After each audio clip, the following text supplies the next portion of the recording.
एक शाम सीएम रात्रि विश्राम के लिए मीनाक्षी के पास अपार्टमेंट में आए और सुबह सवेरे वे चले गए। साथ ही उनका लावलश्कर भी चला गया। मीनाक्षी को भी दूर के शहर में रिश्तेदारी में जाना था। सुबह सुबह वह भी चली गई। अपार्टमेंट के केयरटेकर ने सफाई के लिए पहले सीएम का अपार्टमेंट खोला और सफाई की। फिर वह मीनाक्षी का अपार्टमेंट खोलकर अंदर गया और चंद मिनटों बाद चीखता हुआ बाहर आ गया। उसकी आवाज सुनते ही हाउसिंग कॉम्प्लेक्स का चौकीदार और अन्य कर्मचारी भी भागे भागे वहां आ गए। क्या हुआ? अंदर मैडम की नौकरानी बेड पर मरी पड़ी है। कैसे? पता नहीं। सभी भागते हुए अंदर गए। बेड पर निर्वस्त्र हालत में मैडम की नौकरानी का शव पड़ा था। एक ने आगे बढ़कर चादर उठा लाश पर डाल दी। केयरटेकर ने मैडम के खास मोबाइल नंबर पर फोन किया। मैडम खबर सुन हैरान हो गईं। उनकी खास मखास नौकरानी का कत्ल, वह भी उन्हीं के फ्लैट में। किसने किया? सुबह 5 बजे उसको जीता जागता छोड़कर आई थी। उस रात वो वहीं सोई थी। सीएम भी खाना खा अपने अपार्टमेंट में चले गए थे। इसी बीच पुलिस को भी खबर कर दी गई। चंद मिनटों में पुलिस के वरिष्ठ अधिकारियों ने सारे हाउसिंग कॉम्प्लेक्स को अपने घेरे में ले लिया। लाश का पंचनामा करके उसे पोस्टमार्टम के लिए भेज दिया गया। पुलिस ने जांच पड़ताल शुरू कर दी। तहकीकात का नतीजा चौंकाने वाला था। सारा शक सीधे सीएम की खास मखास या सुपर सीएम और खुद सीएम की तरफ था। सभी पुलिस अधिकारियों का एक ही मत था कि सीएम और उनकी खास मखास में विशेष संबंध है। इसका भेद खुल गया था। इसी को दबाने के लिए खुद सीएम और उनकी प्रेमिका ने उसका कत्ल कर दिया था। भूतपूर्व मुख्यमंत्री कामता प्रसाद और अन्य विरोधियों को बैठे बिठाए मुख्यमंत्री के खिलाफ एक मुद्दा मिल गया था। सब एकजुट हो इस मामले की उच्च स्तरीय जांच की मांग करने लगे। हाईकमान में वरिष्ठ नेताओं के समक्ष चेतन को एक ऐयाश मुख्यमंत्री के रूप में प्रचारित किया जाने लगा। उनको हटाकर नया मुख्यमंत्री बनाने की मांग जोर पकड़ने लगी। मुख्यमंत्री स्वयं से चिंतित थे। वे अपने सहयोगियों से विचार विमर्श कर रहे थे। शक की सुई सीधे उनकी और उनकी प्रेमिका समझी जाने वाली मैडम मीनाक्षी की तरफ थी। पुलिस के आला अधिकारी भी इस मामले पर विचार कर रहे थे। चेतन अनुभवी राजनेता था। मुख्यमंत्री ने राजधानी के पुलिस कमिश्नर को फोन किया। कमिश्नर साहब, क्या पोजीशन है? सर, अभी जांच पड़ताल जारी है। प्रेस वाले शोर मचा रहे हैं। क्या कहते हैं?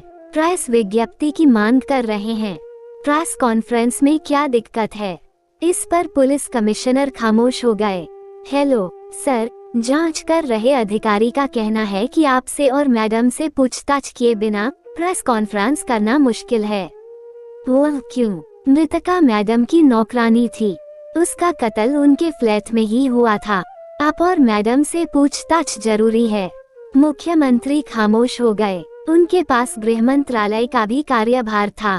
ठीक है, जांच पड़ताल किसके जिम्मे है? उप पुलिस अधीक्षक नाजर इस केस को देख रहे हैं।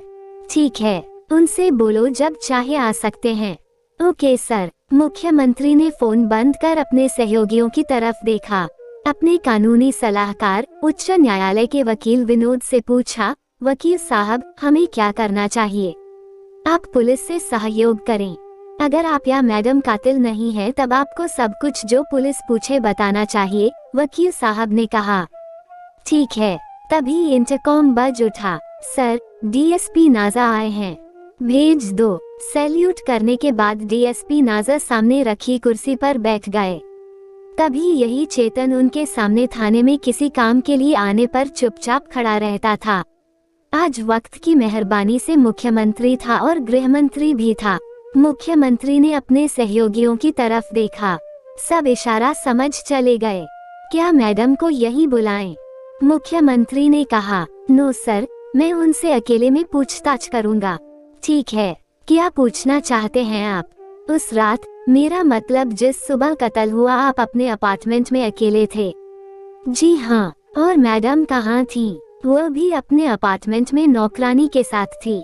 क्या हर रात या जब भी आप वहां होते थे नौकरानी मैडम के साथ ही होती थी? नहीं, कभी कभी ही साथ होती थी। उस रात संयोग से वही थी। आपने अंतिम समय उसको यानी मृतक को कब देखा था? रात 10 बजे जब खाना खाकर अपने अपार्टमेंट में आया था।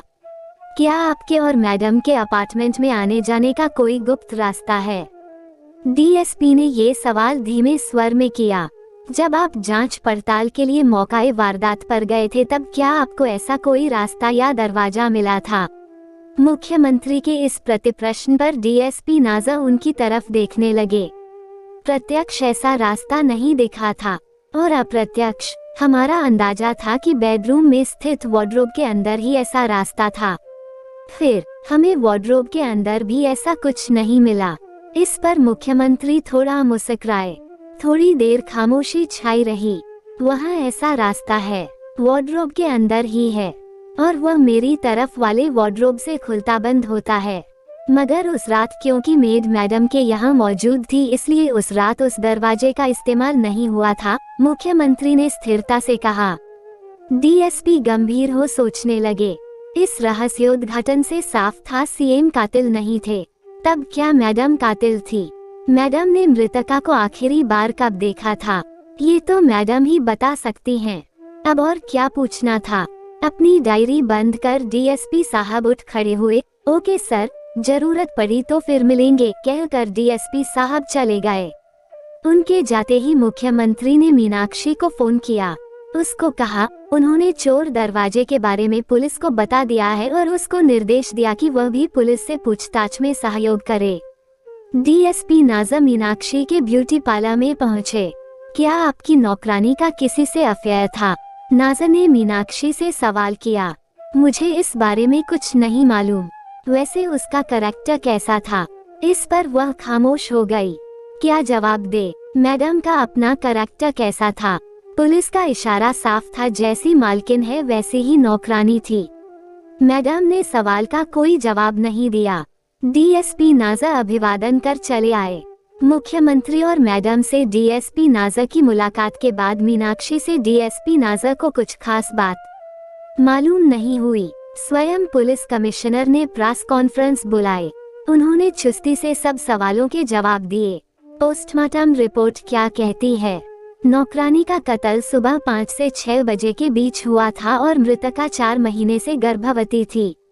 इस रहस्योद्घाटन से काफी हल्ला मचा। मुख्यमंत्री ने केस को हल करने और कातिल को पकड़ने के लिए बार बार फोन किया।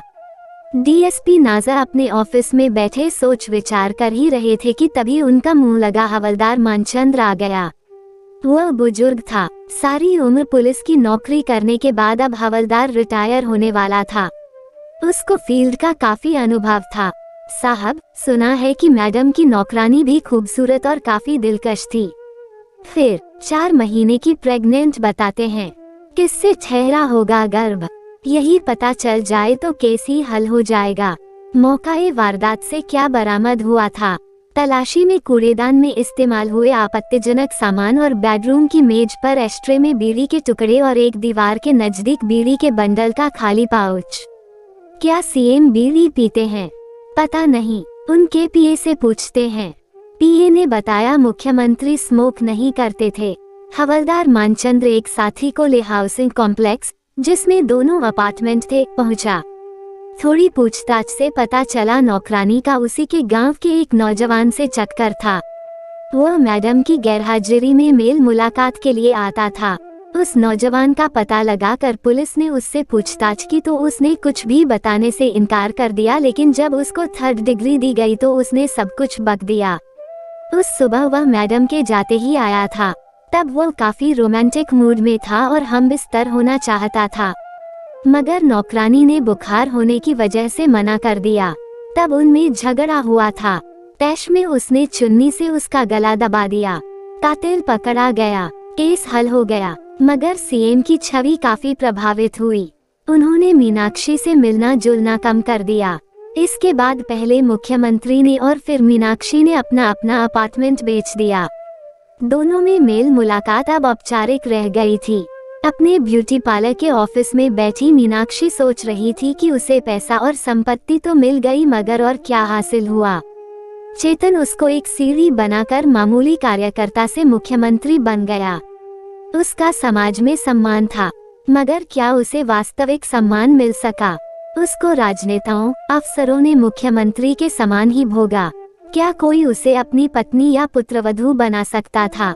आज वह जवान थी, कल बुढ़ापे में उसका भविष्य क्या होगा? उसके मन में कई तरह के सवाल उमड़ रहे थे। वह न तो किसी की पत्नी ही बन पाए और न ही अब वह मुख्यमंत्री की प्रेमिका थी।